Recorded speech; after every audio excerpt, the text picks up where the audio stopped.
What's cracking, guys? Omar Isaf here. We are approaching the new year, which, as Omar Khayyam said, the new year reviving old desires, the thoughtful soul to solitude retires. I've been thinking about things, I've been reflecting on this year, and I've been, making it so that 2016 is the year of gains, both when it comes to weightlifting and when it comes to hypertrophy. Basically a review of the good and the bad things with regards to my training, how I can improve, so holding myself accountable.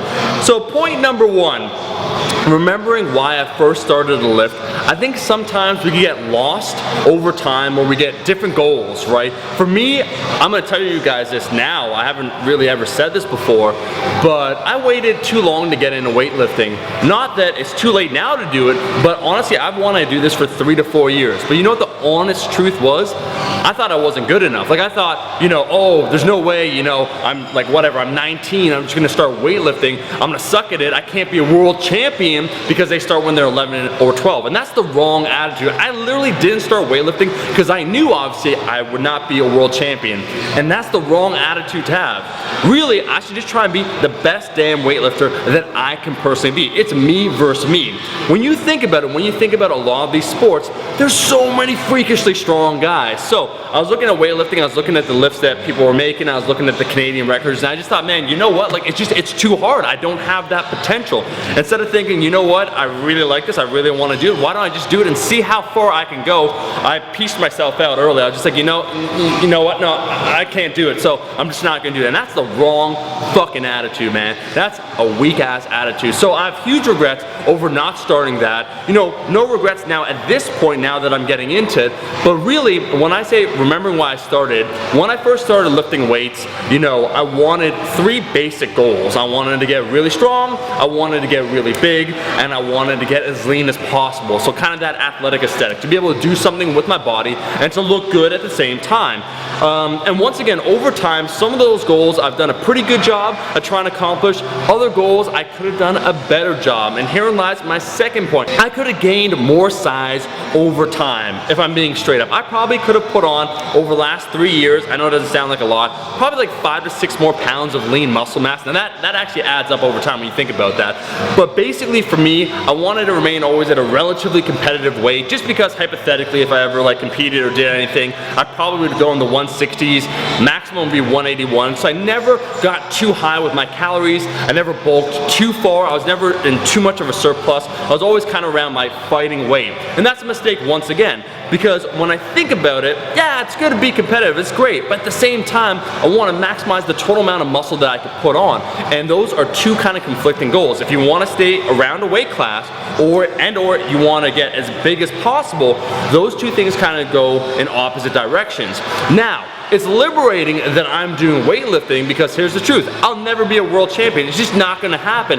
So knowing that I have that limitation, that I'll never be amazing, frees me up. So now when I think, oh, I wanna put on size, like put on as much size as possible, man. Who cares about weight classes?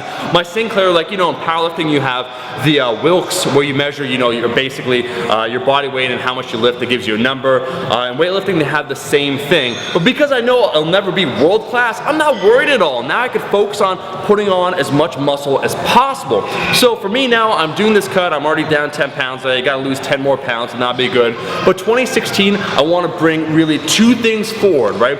I hit my strength goals that I wanted, the basic ones on the bench, squat, and deadlift, but I want to become proficient at weightlifting, so I want to take that seriously. I waited too damn long, I'm damn happy I did it, and I want to gain more muscle. I made some pretty good progress between 2010 and 2013, 2014. I put on a lot of muscle, and then it kind of slowed down as I thought, you know what, I should kind of stay around this weight. And that was a mistake. So I guess the lesson for everyone could be, remember why you started.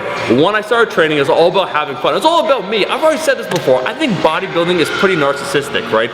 Because in the end, it should be about yourself, trying to make yourself better. So it's not me versus some arbitrary goal, it's me versus me. And that liberates you once again, because I can build as much muscle as I want without worrying whether or not I'm gonna be competitive. I can do the things I wanna do. It doesn't matter if I won't be world class at weightlifting, I'll be as good as I can possibly be. I honestly can't wait to see what 2016 brings. It's gonna be pretty damn excited. But this is just a lesson. I was looking at some of the old logs, I was connecting with some of my old friends I first started training with at the University of Windsor, and we're just like shooting stories about what we used to do and whatnot. You gotta have fun, you gotta enjoy the journey. It is a journey after all, so keep that in mind. That's pretty much what I wanted to say. I wanted to give a big shout out to all you guys. By the time you're seeing this, I'm already on vacation. I want to thank you guys for all the support throughout 2015. You know, I was happy with some of the videos we put out. It was fucking worth it. It was amazing. She was amazing. I stuck it in her butt. Your response was phenomenal. I always appreciate your support. 2016 gonna be even bigger and better. So that's the plan. Athletic, aesthetic, in full swing in 2016. We're gonna bring it on. Anyways, guys, that's the video. Thank you so much for watching the video. If you liked the video, make sure to like the damn video. Final announcement, you guys probably know this. I partnered up with the NASM, the National Academy of Sports Medicine. That's a personal training certification. As you know, I was a personal trainer for a lot of years. There's a lot of really bad certifications in Canada. Not gonna name the ones that I took, but they just weren't up to par. This one is good. If you're interested in furthering your education and just learning about training or becoming a better trainer or learning about the basic biomechanics for all the movements, I recommend the NASM. They have that free online 2-week trial at myusatrainer.com/Omar. Thank you so much for watching. I'll see all you guys, my rascals, in that next one. Peace.